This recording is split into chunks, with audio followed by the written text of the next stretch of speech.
નમસ્તે વિદ્યાર્થી મિત્રો, અત્યાર સુધીમાં આપણે પોલિમરનો અભ્યાસ કરી રહ્યા છીએ.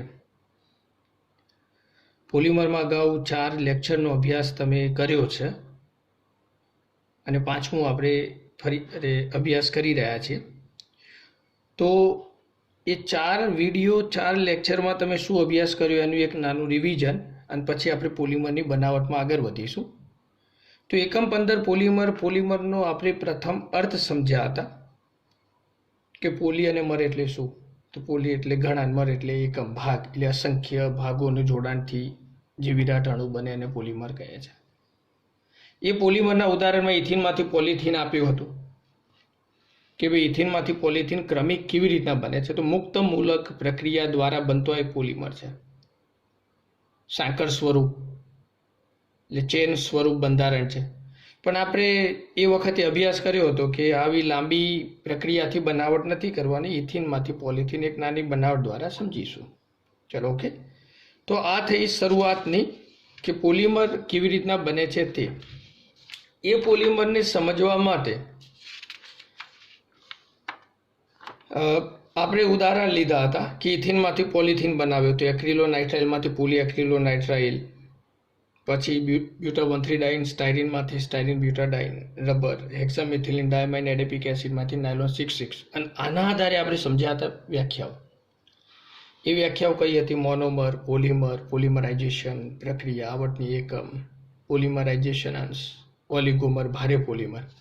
અને એ વ્યાખ્યાઓની પૂરી ડિટેલ આપણે અહીંયા આપી હતી, રાઈટ, જે તમે અભ્યાસ કરી ચૂક્યા છો. ઓકે, બરાબર.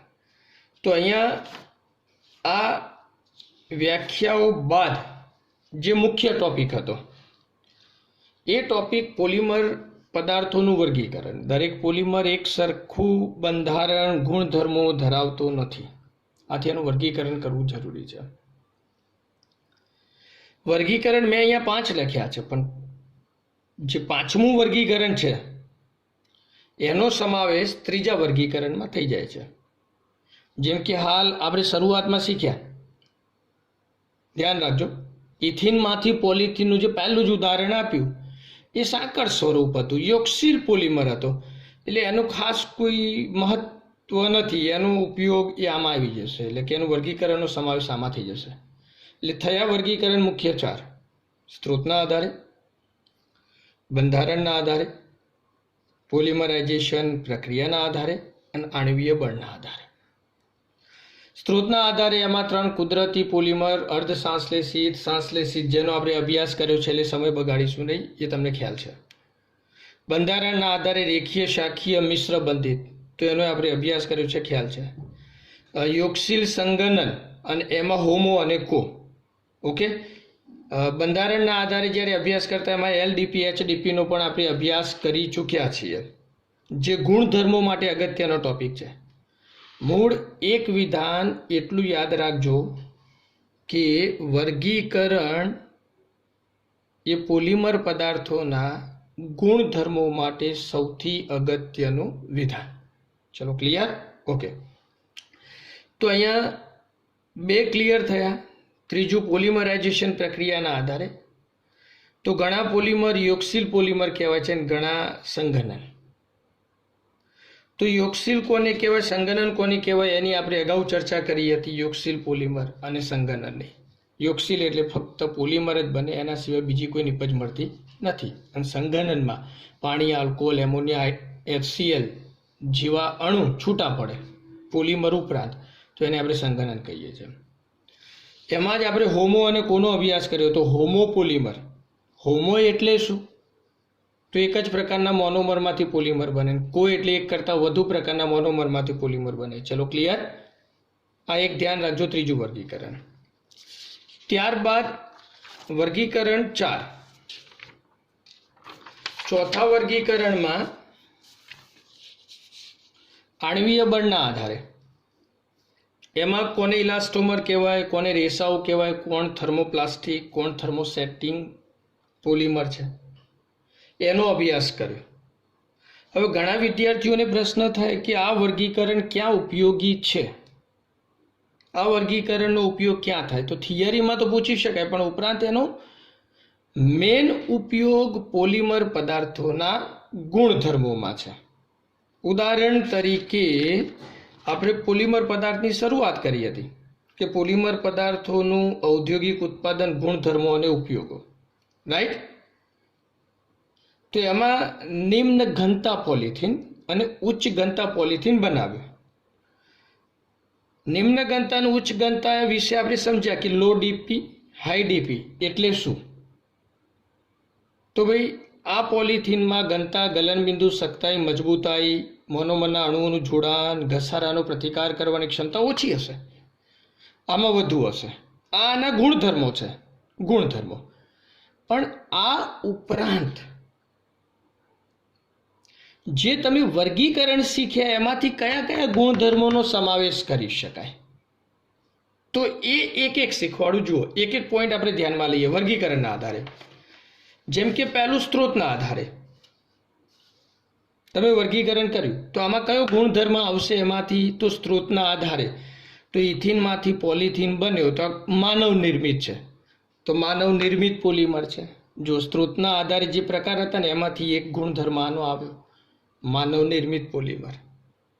ચલો ઓકે. બંધારણના આધારે તો કંઈક અંશે શાખીય પોલિમર છે, તો બંધારણ પરથી આ બીજો ગુણધર્મ આવ્યો.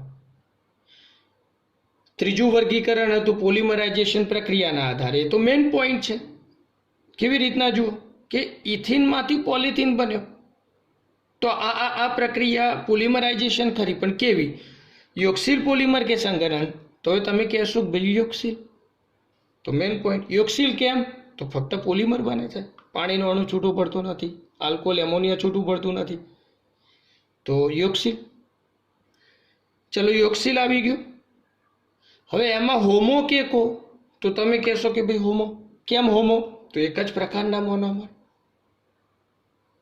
અને એમાંથી આ પોલિમર બને છે, માટે હોમોયોક્સિલ. જુઓ, ત્રીજું વર્ગીકરણ એનો ગુણધર્મ આવી ગયો. ગુણધર્મમાં લખાય આ પોલિમર પદાર્થ માનવ નિર્મિત છે, પોલિમર પદાર્થ શાખીય છે, પોલિમર પદાર્થ હોમોયોક્સિલ પોલિમર છે. જુઓ, લખી શકાય. આગળના ગુણધર્મો તો ખરા જ, એલડીપીના અને એચડીપીના, એ ઉપરાંતની વાત કરી રહ્યો છું. ત્યારબાદ ચોથો, આણ્વીય બળના આધારે. તો આ રબર નથી એટલે ઇલાસ્ટોમર નહીં આવે. ચલો, રેસાઓ નથી પણ પ્લાસ્ટિક છે, તો પ્લાસ્ટિક વર્ગનો પોલિમર. હવે એમાં એ થર્મોસેટિંગ છે કે થર્મોપ્લાસ્ટિક છે? તો એમાં મેં તમને અગાઉ કહ્યું હતું કે ભાઈ બેકેલાઇટ, મેલેમાઇન, હાલ આ બે, અને ત્રીજો આજ ઉમેરું યુરિયા ફોર્માલ્ડિહાઇડ, આપણે પાછળ આવશે. આના સિવાય જો કોઈ પોલિમર આવી ગયો તો એમાં ફક્ત એક જ વિધાન લખવાનું, થર્મોપ્લાસ્ટિક પોલિમર. તો આ પોલિમર થર્મોપ્લાસ્ટિક વર્ગનો પોલિમર છે. જુઓ, આ થયું વર્ગીકરણના આધારે ગુણધર્મો, જે તમારે અગાઉ કામમાં આવશે. ચલો, ક્લિયર? અને ઉપયોગો સામાન્ય તો હું કહીશ એ સાંભળજો, એમાં કંઈ ઉપયોગો વિકલ્પમાં પૂછાતા નથી. ક્યાંક અગત્યના ઉપયોગ હશે ત્યાં હું તમને કહેતો રહીશ. ચલો, ક્લિયર? ઓકે. હવે આપણે જઈશું અગાઉ પોલિમર પદાર્થની બનાવટમાં. એમાં ઇથિનની બનાવટ કરી હતી. હવે આજે સેકન્ડ નવા પોલિમર પદાર્થનો અભ્યાસ કરીએ. તો ઓકે, સેકન્ડ પોલિમર છે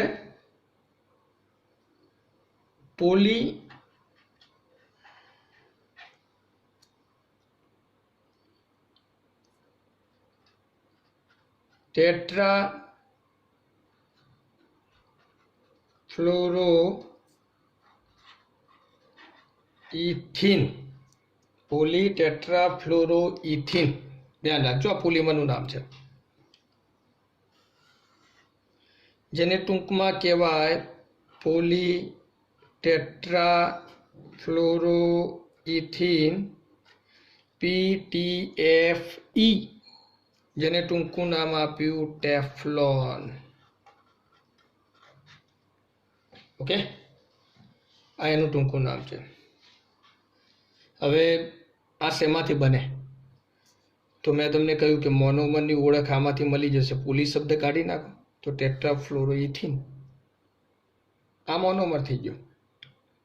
હવે ટેટ્રાફ્લોરોઇથિન, તો ઇથિનમાં કાર્બન કાર્બન દ્વિબંધ. ચલો આ ઇથિનની ઓળખ.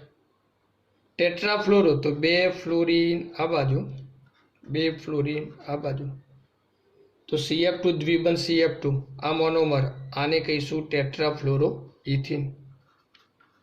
ટેટ્રાફ્લોરો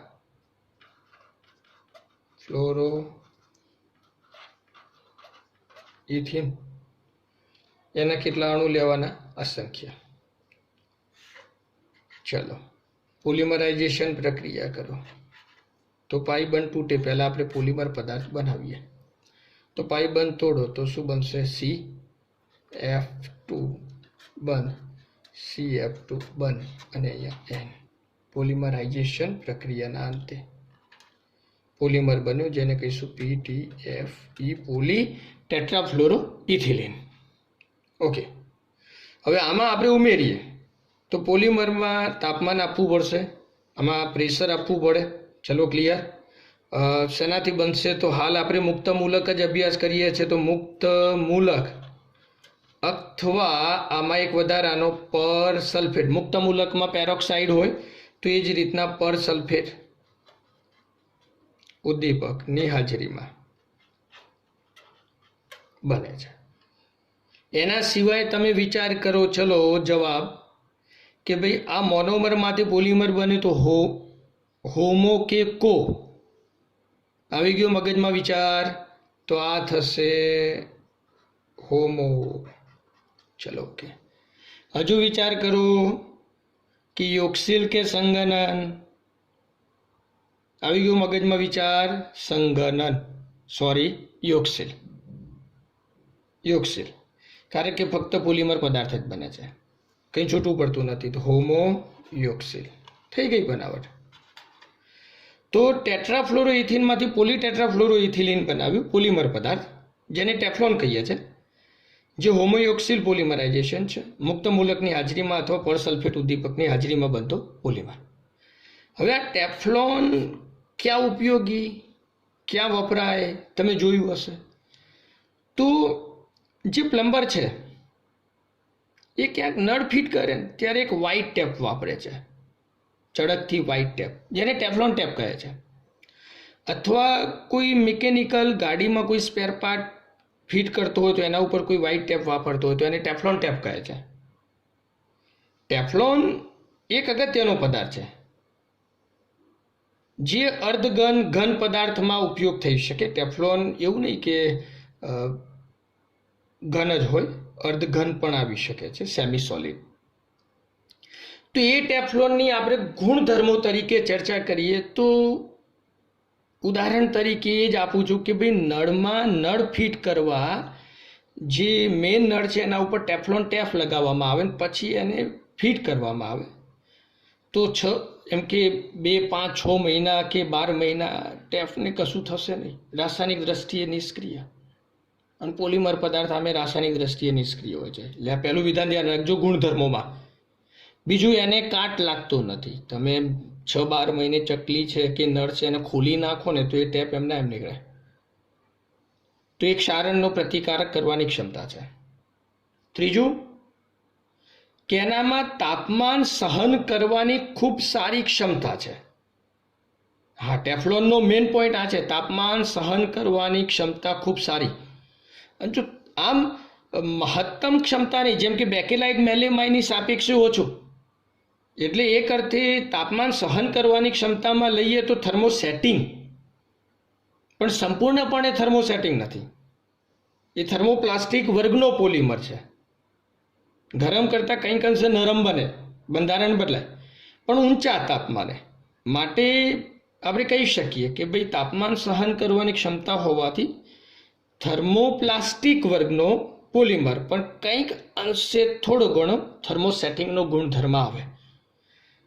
અને એ તાપમાન સહન કરવાની ક્ષમતાની વાત કરીએ કે ક્યાં સુધી સહન કરી શકે, તો જ્યાં સુધી એનું વિઘટન ન થાય ત્યાં સુધી સહન કરે. તો ધારો કે કોઈ પાત્ર હોય અને એના ઉપર તમે ઢોળ ચડાવો, પ્લેટિંગ કહેવાય આને. ધારો કે આ ઢોળ ટેફલોનનો છે, એટલે ટૂંકમાં આના ઉપર આપણે પટ્ટી મૂકી કે એના ઉપર ઢોળ ચડાવ્યો, પાત્ર ઉપર આ ઢોળ ચડાવ્યો છે.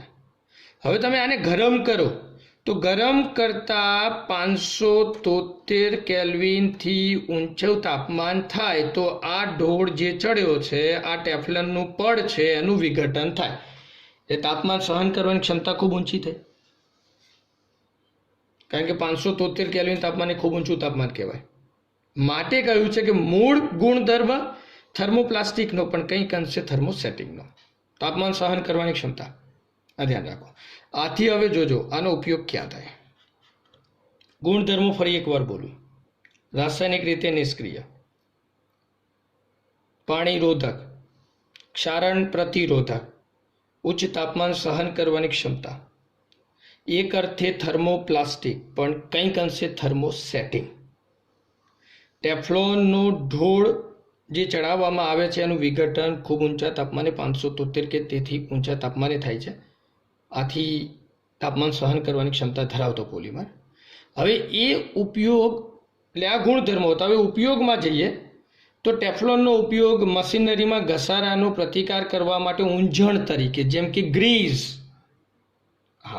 ગ્રીસ ટાયરમાં આપણે જે બેરિંગમાં એમાં ભરીએ છીએ તો એ ઊંઝણ, આ ધ્યાન રાખો, તો એમાં થાય. અવાહક સાધનોની બનાવટમાં પોલિમર પદાર્થો વિદ્યુત અને ઉષ્માના કંઈક અંશે અવાહક હોય તો અવાહક સાધનોની બનાવટમાં જે ગાડી છે, કાર આપણે કહીએ છીએ, અથવા એવા વ્હીકલ છે 4 વ્હીલર કે જેમાં ઓઇલ સીલ હોય, ઘાસકેટ હોય, 2 વ્હીલરમાં ઓઇલ સીલ કે ક્યાંય ઘાસકેટ આવતા હોય તો જે વાહનોના ભાગો છે એની બનાવટમાં આનો ઉપયોગ થઈ શકે છે. ટેફલોન નોનસ્ટિકના વાસણો આપણે કહીએ છીએ ને નોનસ્ટિક, કે સરળતાથી રસોઈ થાય. તો કેમ થાય? તો નોનસ્ટિકના વાસણમાં જે આ પડ છે, આ બહારનું પડ, આટલો ભાગ આ ટેફલોનનો હોય, જેનાથી તમે ઉષ્મા આપો તો અહીંથી ઉષ્માનો વ્યય ન થાય, તાપમાન અંદર જળવાઈ જાય. આ ધ્યાન રાખો. ચળકતો આ એક ભાગ હોય છે તો એ ટેફલોનનો.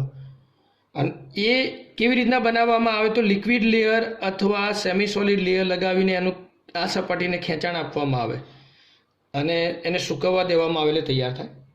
આ એક ઔદ્યોગિક પ્રોસેસ છે. એટલે આપણે ટૂંકમાં એટલું સમજીશું નોનસ્ટિકના સાધનોની બનાવટમાં એમ કે આનો ઉપયોગ થઈ શકે છે. ચલો ક્લિયર? તો આ થયું સેકન્ડ પોઈન્ટ. બીજો પોલિમર પદાર્થ PTFE, પોલી ટેટ્રાફ્લોરોઇથિલિન. એ જ પ્રમાણે ત્રીજો પોલિમર પદાર્થ ટૂંકમાં લખું PAN, અગાઉ તમે અભ્યાસ કર્યો છે, પોલી એક્રિલોનાઇટ્રાઇલ. પોલી એક્રિલોનાઇટ્રાઇલ. ક્લિયર? આગળની વાતો ભૂલતા નહીં ભાઈ, અને દરેક વિડીયો જોતા રહેજો અને સબસ્ક્રાઇબ કરતા રહો એટલે ખ્યાલ આવે, નવા વિડીયો તમને મળતા રહેશે.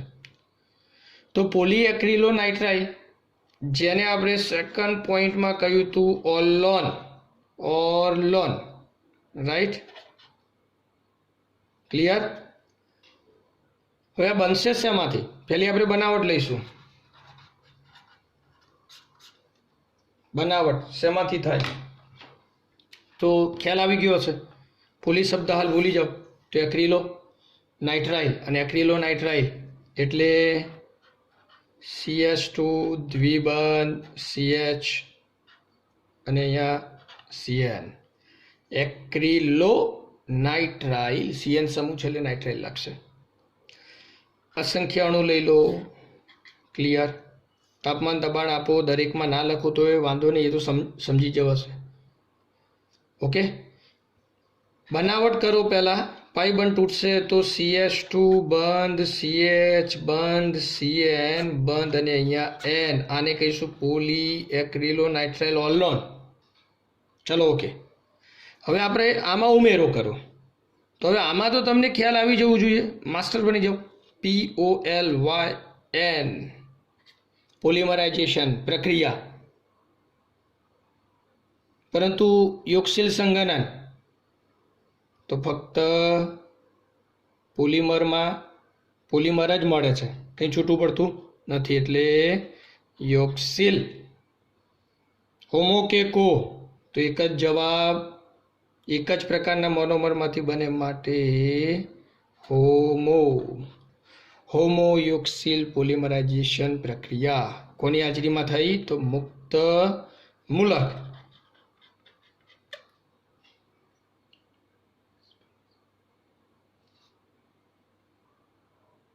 તો મુક્ત મૂલકની હાજરીમાં થતી પ્રક્રિયા. ચલો ક્લિયર થઈ ગયું. હવે એના ગુણધર્મો તરફ જઈએ. તો ગુણધર્મોમાં ઓલોન ખૂબ ઉપયોગી પોઈન્ટ, શાખીય પોલિમર. પણ વાસ્તવિક રીતે જોજો, અહીંયા આ પોઈન્ટ અગત્યનું બોલી રહ્યો છું. ઓલોન એક શાખીય પોલિમર છે. તો ગુણધર્મોની દ્રષ્ટિએ આપણે ચર્ચા કરી કે ભાઈ ઓલોન એક શાખીય પોલિમર છે, શાખા પડે. પણ બીજો પોઈન્ટ સાંભળજો, આમાં થોડીક દ્વિધા થયો કે આ એક વાસ્તવમાં રેસાઓ છે, પણ લેવાનો શાખીય પોલિમર. રેસાઓ કેવા રેસાઓ? તો સંશ્લેષિત ઊન કહેવાય આને. જેમ કે કુદરતી ઊન આવે છે, પણ આ માનવ નિર્મિત ઊન છે, માટે સંશ્લેષિત ઊન છે. એટલે સંશ્લેષિત રેસાઓ છે, જેને એક્રેલિક, પોલીએક્રેલોનાઇટ્રાઇલ પરથી નામ આપ્યું એક્રેલિક રેસાઓ. આથી હવે આના ગુણધર્મો સાંભળો. ગુણધર્મોમાં પહેલો ગુણધર્મ ઓલોન શાખીય પોલિમર. સેકન્ડ, કુદરતી રેસાઓ જેવી વર્તણૂક પરંતુ માનવ નિર્મિત રેસાઓ, જેને આપણે કૃત્રિમ ઊન કહી શકીએ. થર્મોપ્લાસ્ટિક, ખબર પડી ગઈ ને ભાઈ? થર્મોપ્લાસ્ટિક, થર્મોસેટિંગ નહીં. હા, Bakelite, melamine, urea, formaldehyde, thermosetting plastic. આ થર્મોપ્લાસ્ટિક. રાસાયણિક રીતે નિષ્ક્રિય, વાતાવરણમાં મૂકો તો લીલ ફૂગ, લાઇકેન કે જે કંઈ પણ સૂક્ષ્મ જીવો છે એની આના પર કોઈ અસર થતી નથી. એક એક્રેલિક રેસાઓ માટે ઉપયોગ કુદરતી ઊનની અવેજીમાં વપરાતા સંશ્લેષિત રેસાઓ અથવા એક્રેલિક રેસાઓની બનાવટમાં આનો ઉપયોગ થઈ શકે. આજે અહીંયા સુધી. ઓકે.